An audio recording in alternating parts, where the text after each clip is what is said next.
Boa noite, pessoal. Estamos aqui em mais um episódio do podcast um pouco mais diferente hoje no Infraroad. E estamos aqui com o Osvaldo. Osvaldo, primeiro, trouxe o frio lá de São Paulo para cá, para Curitiba, como é que foi? Rapaz, que coisa!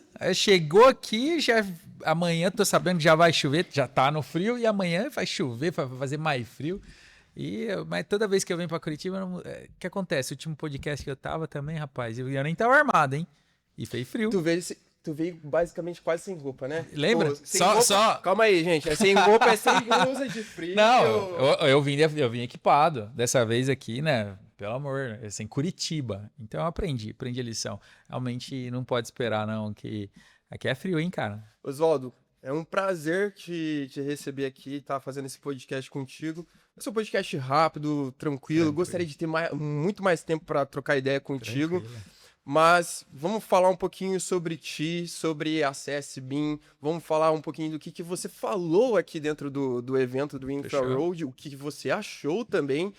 Mas primeiro de tudo, me conta quem que é o Osvaldo, como é que você entrou dentro da parte de engenharia, se você é engenheiro civil ou se foi meio autodidata ali. Mas Legal. conta um pouquinho sobre você. Legal, Vitor. Sabe que é um imenso prazer estar aqui nesse primeiro Infraroad. É impressionante a energia do professor Giovanni, professor Felipe e pós. De uma certa forma, você também, o quanto que toda a equipe contribui para chegar aonde chegou, e a gente fica muito contente de poder estar aqui presenciando isso aqui, que é o primeiro impactante. Então é uma honra e saber que assim vai ser um sucesso o segundo. Já pensando no quanto que vocês vão fazer o segundo, vai ser excepcional.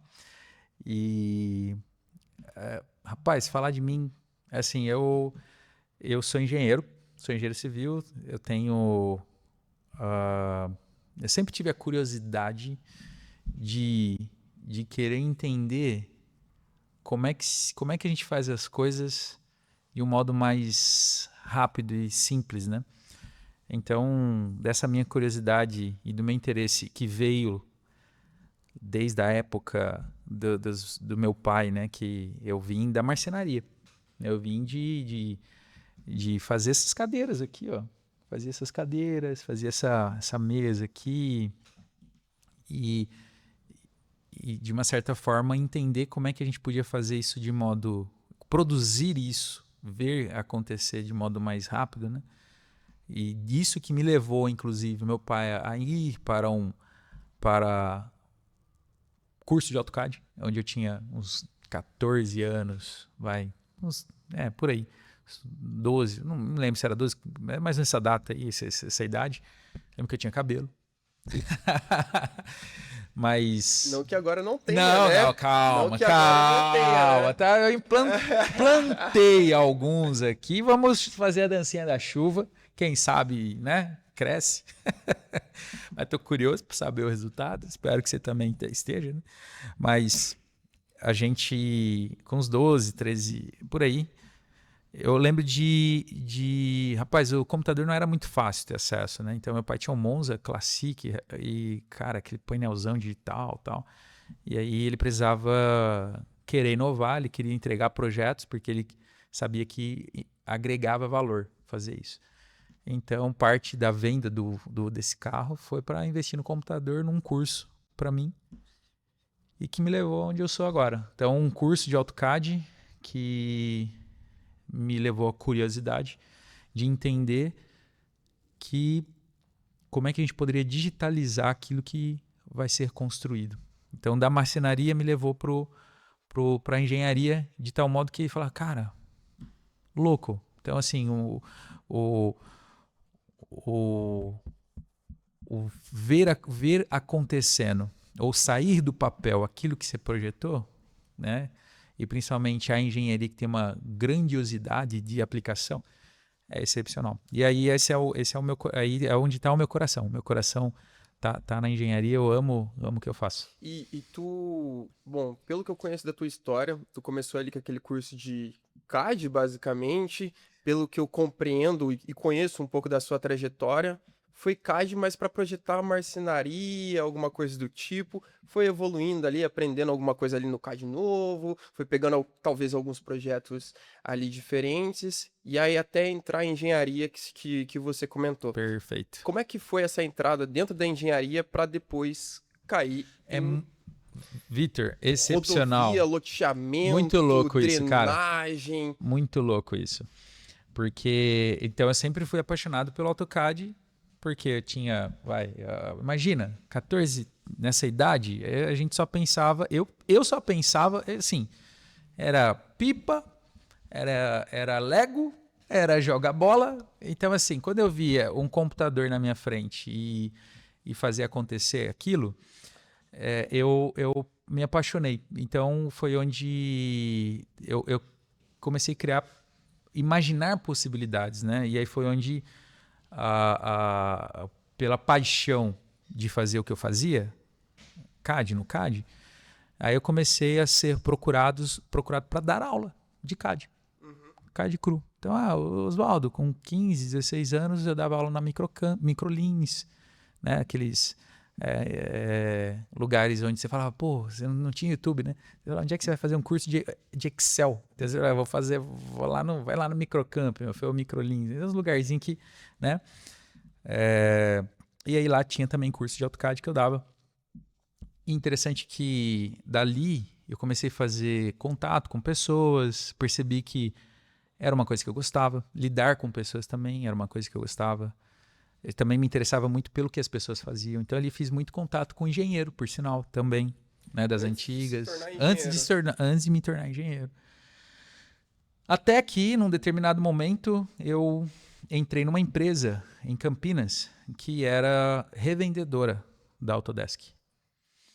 E nessa empresa eu fui na ideia também da aula, né?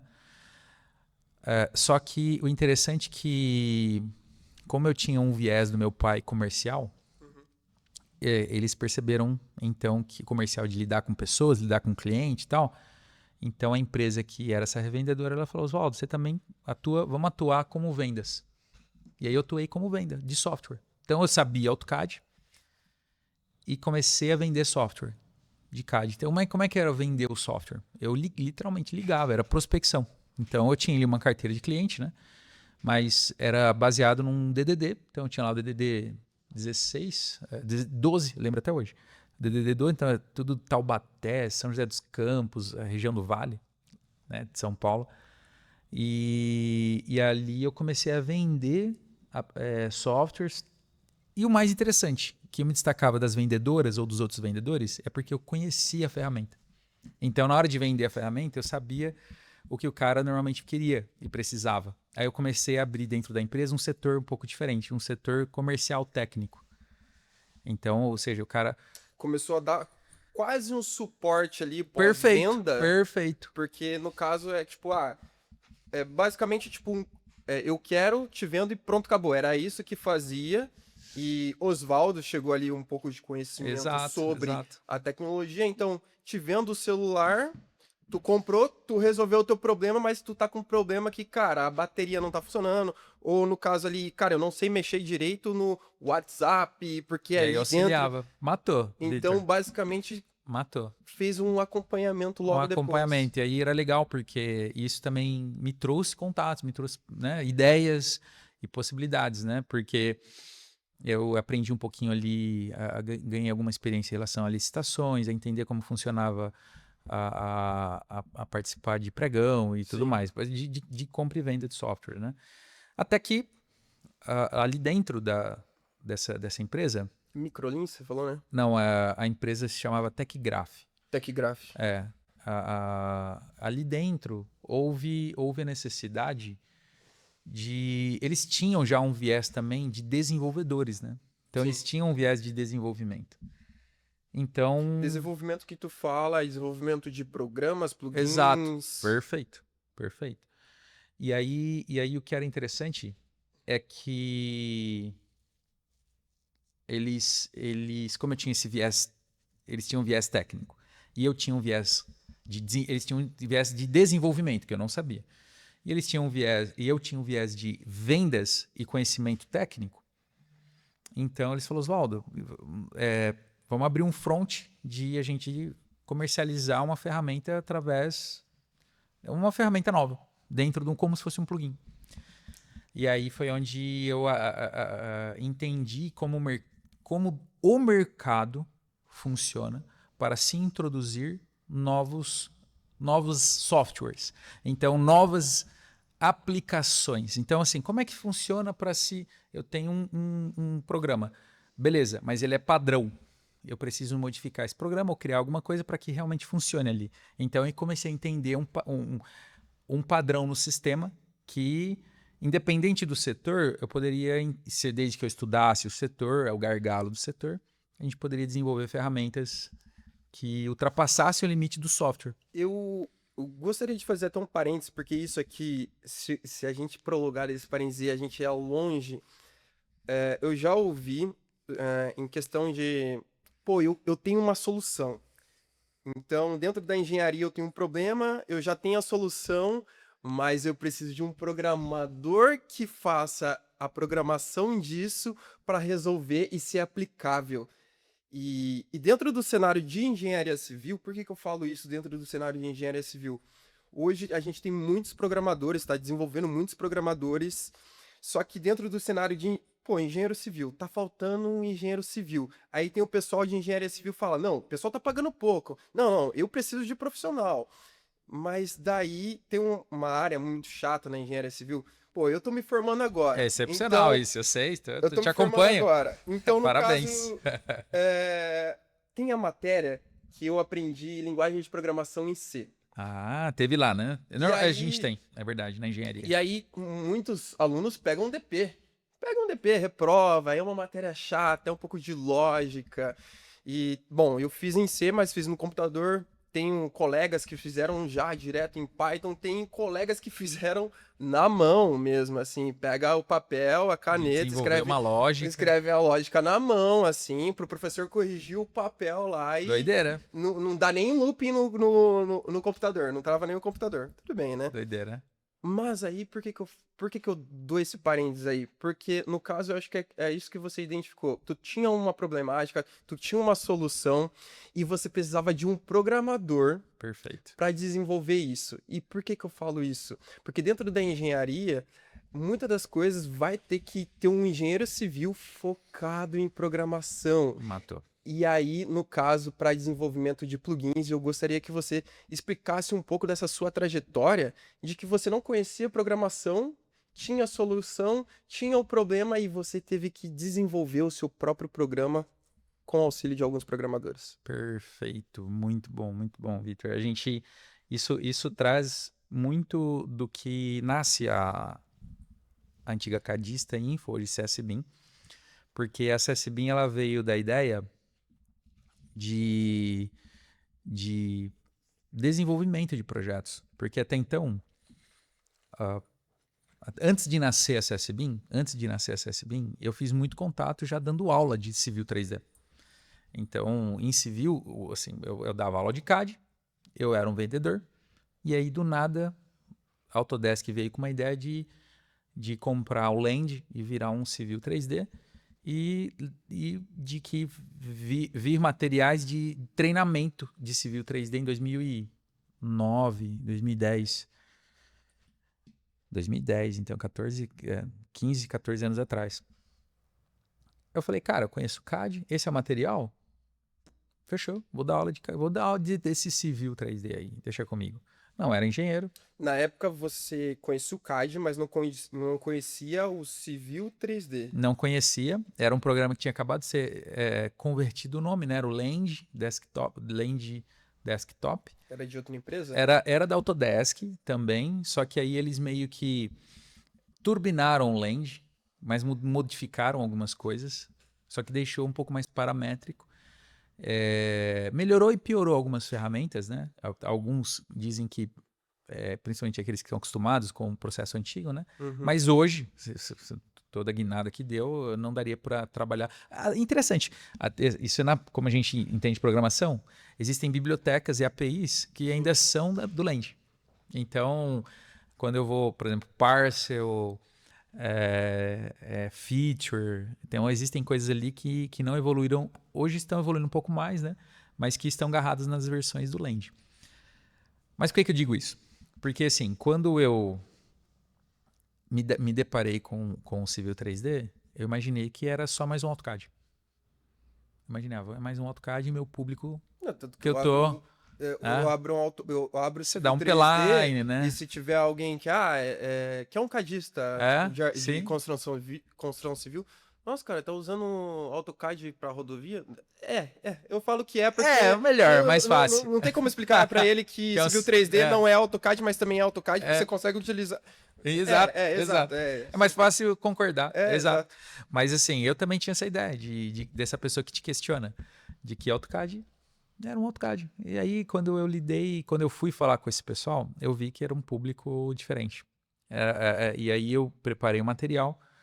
Falei, beleza, tô pronto para poder para aula, né? E comecei a seguir o material, mas eu fui assim metralhado de dúvidas, com um monte de coisa, porque o pessoal que veio era um pessoal que veio assim, mas e como é que é a nota de serviço do civil? E como é que faz esse grade? E como é que é esse perfil? E como é que solta o negócio do talude? E como é que solta... Falei, cara, mas o que é a nota de serviço? Mas, cara, o que é talude? E, cara, o que é? Você entendeu? Aí eu falei, só que eu sempre ia nesse viés de, olha, eu não sei, eu não conheço, mas, vamos fazer o seguinte, eu lembro, as aulas eram de sábado, né? E era o meu dinheirinho por fora. Eu falei, então, eu pego suas questões agora, me explica o que é isso, sábado que vem eu vou te entregar respondido. Você me entrega respondido? Essas questões todas? Entrego. E eu fazia isso com todos. E aí, só que eu queria entender. Então eu parava para a pessoa. Então, talude é isso, nota de serviço é isso, meio fio é aquilo e tal. Eu falei, nossa, que interessante. Isso aí é o quê? É engenharia. Engenharia civil. Olha. Tal. Aí eu peguei um professor ali, que dentro da turma, que foi quem me inspirou a ter engenharia. Até cito ele no meu livro, que é o Daniel Hurtado. Ele até tenho contato com ele até hoje no LinkedIn, né? Ele chegou, inclusive, em alguns eventos nossos, tal. E ele dá aula, inclusive, até hoje. E ele teve toda a paciência de me explicar algumas coisas que ele foi para aprender, mas no fim ele estava me ensinando. Então, só que no fim das contas, depois eu ia na próxima aula e explicava para ele como era aquela dúvida que ele tinha dentro do software. E foi assim até terminar o curso, não só com ele, com todas as pessoas que estavam lá. No fim das contas, resumo da ópera, eu cheguei para a empresa e falei, escuta, vocês querem ter uma coisa de impacto no mercado? Querem? Então, acho que eu preciso me especializar. Eu preciso me tornar engenheiro. Porque a gente vai conseguir ter mais autoridade na hora de conversar com as pessoas e quem sabe até, né, ir para uma parte de projetos. O pessoal topou o projeto, essa ideia, e fomos. Então, assim, no fim das contas, a gente parar para analisar, inspirado por um professor e por uma ferramenta que eu mal conhecia, me tornei um engenheiro civil. Mas inspirado por enxergar algo que eu queria construir, naquela mesma ideia de ver a madeira sendo desenhada, a cadeira sendo desenhada. Na mesma ideia, eu queria fazer acontecer na infraestrutura. Oswaldo, a gente estava conversando um pouco antes sobre entender a ferramenta e saber interpretar a ferramenta, sabe? Vamos supor, o civil ele te dá um dado. Tá, e esse dado, ele é bom, ele é ruim, ele tá certo, ele tá errado. E por que eu falo isso? Quando você estava dando aula para esse teu, vamos dizer, aluno, professor engenheiro, você era um modelador. Sim. E ele tinha conhecimento. Sim. E hoje você consegue compreender que existem muitos engenheiros civis que são mais modeladores de talvez não compreender aquilo que está extraindo da ferramenta como uma informação. E aí, rebato com aquela frase que eu comentei contigo antes, que você Sim, fala que é para entender, você tenta fazer com que a pessoa entenda como o civil 3D pensa. sim. E às vezes tem uma coisa muito recorrente dentro do podcast que fala que é o engenheiro de software. Não, eu faço aqui, se deu certo ali no civil ou numa análise de drenagem, beleza, mas eu não consigo interpretar aquilo ali. Se o software falou que tá certo, beleza. Agora, realmente o software tá correto? Eu sempre falo que até comentei, até postei isso nesses dias, né? E eu vou citar isso trazendo uma história rápida que aconteceu. A gente tem parte das minhas empresas, uma delas é de projeto. E nós estávamos com uma entrega que subestimamos a entrega, porque é uma entrega que estava estourando prazo. E em termos de validação, a gente tinha muita coisa para ser feita para poder cumprir com prazo. E a gente tem uma meta muito agressiva em relação a cumprir prazos, né? E aí eu entrei na operação. Normalmente eu entro em situações mais críticas. Porque eu também, estrategicamente, às vezes eu fico para apagar incêndio, né? Fico na retaguarda para que a equipe trabalhe, né? Mas esse projeto, mas quando é necessário, eu entro e fico de corpo e alma. E vou até a hora que for. 2, 3, 4, 5 horas da manhã eu vou embora. E nessa operação eu entrei e em cada entrega que eu entro, assim, eu aprendo. É uma lição. É uma lição para mim e para minha equipe. Uma delas, assim, né, que é exatamente isso que você acabou de dizer. A automação, ela te entrega. Ela te entrega. Mas não é porque ela te entregou que a gente tem que confiar plenamente nela. E aí é onde entra um double check ou uma outra verificação, uma validação posterior. Porque a automação ela funciona, ela vai funcionar e se está dentro do fluxo do processo, ela vai cumprir com o que ela promete. Só que não é porque ela existe que a gente que é engenheiro tem que... E, infelizmente, tá? Eu digo isso porque os novos que estão entrando na jogada com o IA, com... Assim, cara, o que falou tá falado. Né? Então, por isso que eu bato na tecla que, não, vamos conferir. Na conferência aí, vamos ver. E aí por isso que às vezes é interessante a gente dar uma olhada, uma outra pessoa dar uma olhada. Ou, olha, eu fiz o projeto, você fez o memorial, a gente inverte. Agora vamos olhar aqui, então, para incluir um outro processo de verificação que normalmente só na tecnologia não... são dados, são importantíssimos, mas eles só são confiados ou confiáveis se são verificados, né? Apesar de serem dados que já foram validados, o próprio CAD Infra, C-Infra, softwares nossos, né? Se eu boto uma informação errada de chuva, por exemplo, num projeto de drenagem, eu errei no TR, ou era por Kippich ao invés de TC arbitrado, por exemplo, a minha drenagem ferra.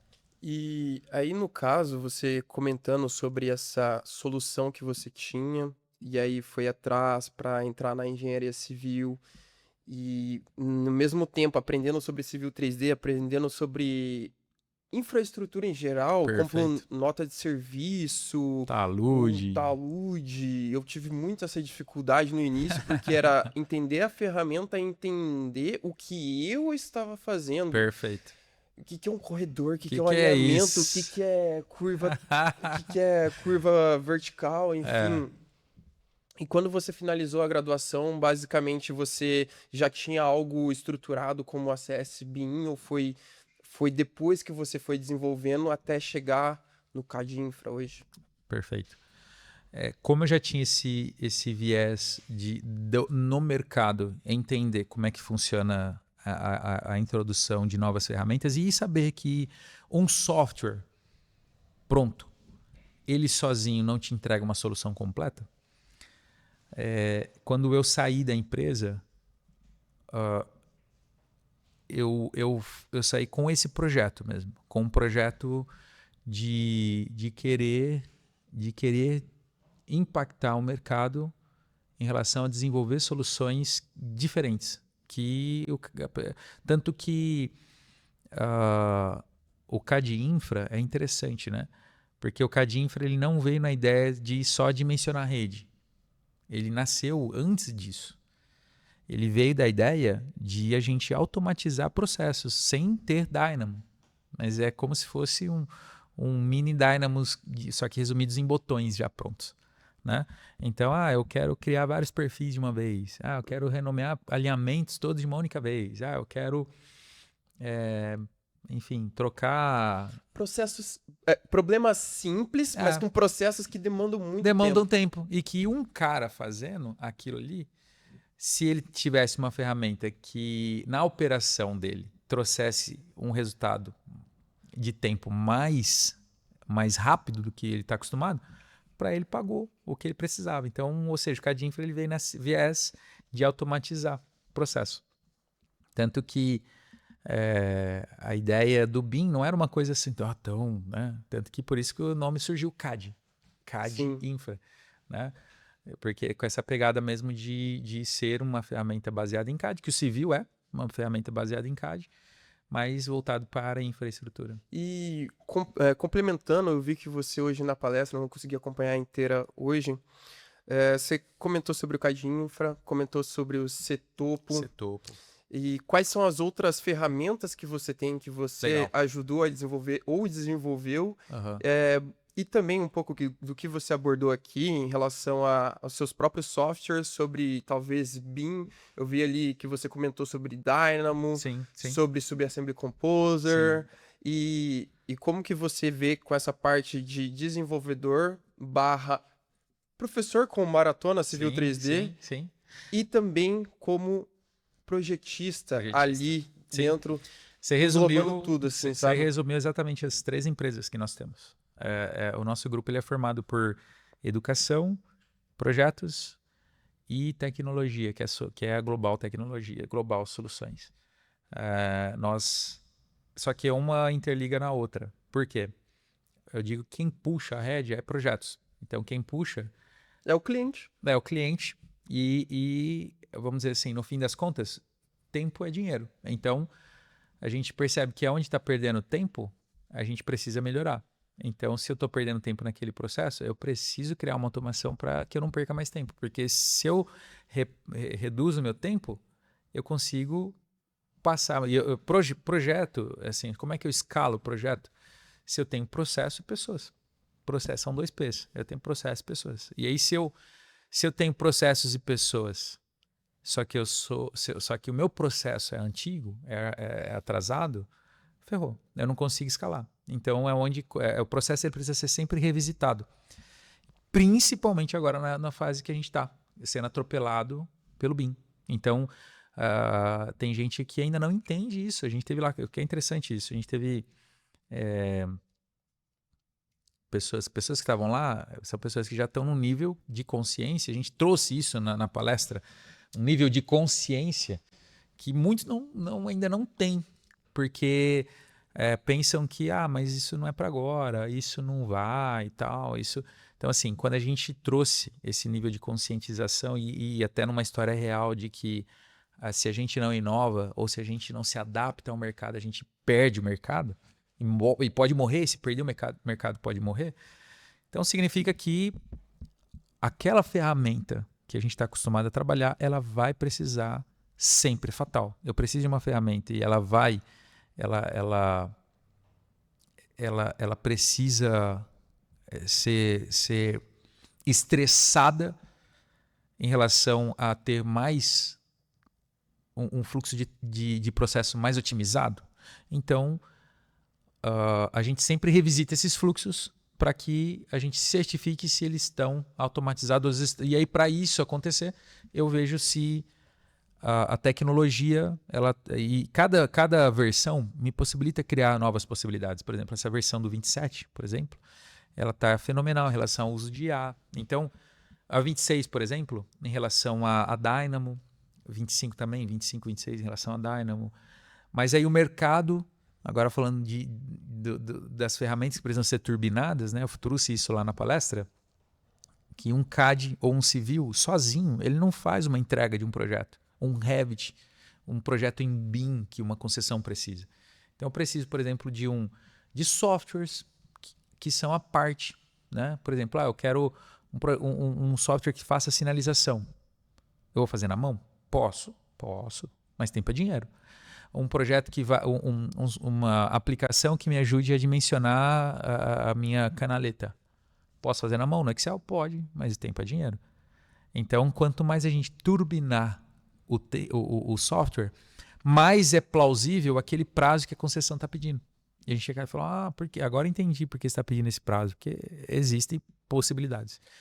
E no caso, assim, você falou sobre estressar a ferramenta, e é muito interessante porque se a gente não estressa a ferramenta, a gente não consegue encontrar a limitação da ferramenta para automatizar a questão do processo. Matou. Porque, exemplo, nota de serviço. Vai fazer ali a parte de terraplenagem. Cara, Bom, a gente tem a ideia, só que eu preciso materializar ela dentro do software que eu utilizando. No caso ali, o Civil 3D, basicamente. Se eu não conseguir estressar aquilo de uma maneira, e não somente com um projeto, mas projetos de outros clientes que a gente vai angariando e vai desenvolvendo ali processos juntamente com pessoas, a gente não vai conseguir, a gente não entrega. Vai ficar penando ali. Não entrega e o tempo é dinheiro. E o tempo é dinheiro.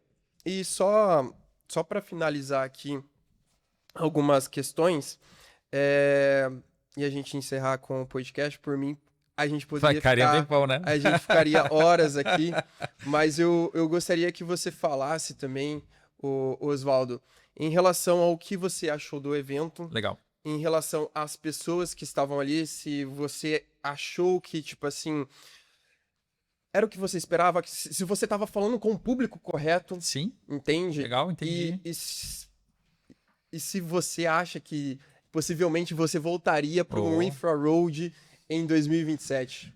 É o que eu disse. Eu falei isso pro Giovanni, pro professor Felipe também, o quanto a energia que eles produziram, ou que eles produzem, na verdade, resultou no que aconteceu aqui. Então, o resultado disso é o que o mercado, inclusive, precisa.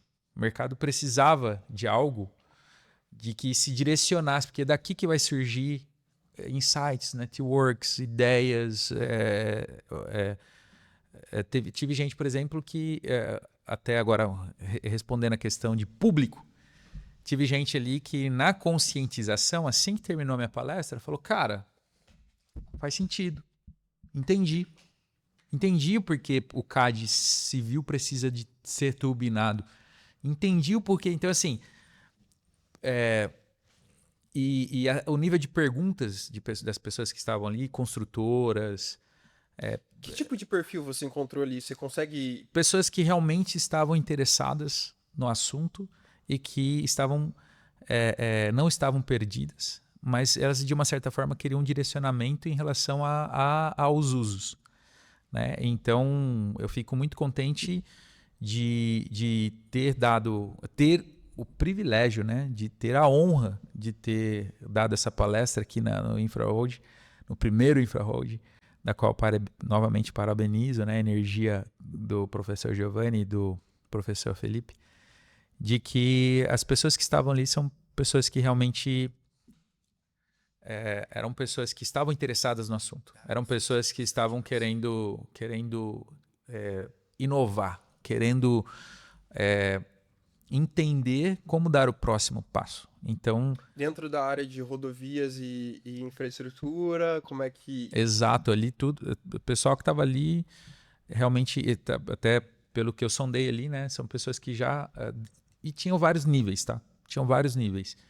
Como eu falei, tinham pessoas até que já participaram do IPM ali, que é o Denizar, tinha pessoas que já eram LDs e que já me conheciam, e tinha outros que, vasta maioria, são pessoas que eu conheci ali, né, e que não tive o privilégio de cumprimentar, conversar com cada uma, mas das que a gente conversou e respondeu as perguntas, conseguimos ver que o evento, não, eu digo isso, eu assisti outras palestras, eu digo isso não só na minha, mas o evento ele veio no momento certo, na hora certa, para aquelas pessoas que precisavam dessas informações. E tu tem um próprio evento que acontece anualmente.